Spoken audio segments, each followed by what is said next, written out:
Nobody expects you to know what the sum of the interior angles are of an 8-sided polygon, or a 12-sided polygon, or a 23-sided polygon.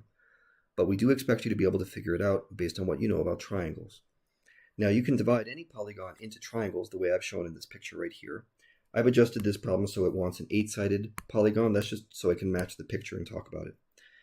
And if I ask how many triangles I divide this octagon into, you can count them up. There's 1, 2, 3, 4, 5, 6 triangles at minimum needed to divide up this octagon. So my answer to that part is 6. The sum of interior angles of each triangle, this is a fixed number. This is always going to be 180 degrees. The angles inside a triangle always add up to that. And now here comes the punchline.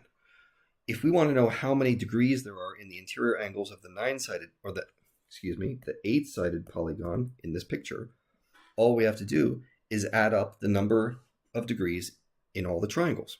And I'll show you why that works. I'm going to use this blue line to show you some interior angles. There's one, there's one, there's one. That's triangle number 1. Triangle 2, there's one, there's one, there's one. Triangle 3, we got this, this, and this. Triangle 4 is over here. Triangle 5 right here. And triangle 6 right there. Now with green, I'm going to show you the effect of adding these angles together. Look at all these angles right here. They all add up to be this single angle right there. Let's use some thicker ink so we really capture this. Okay, so these little teeny blue angles all add up to the big fat green one. Then I've got this angle right here. These 2 angles add up to this fat green one. These 2 add up to that one. And likewise, all the way around. And when I'm done adding all the interior angles of the triangles, I realize what's happened is I just added up the interior angles of the octagon. So to figure this thing out, all I have to do is the following. I take the number of triangles, which is 6, times the degrees of each one, which is 180.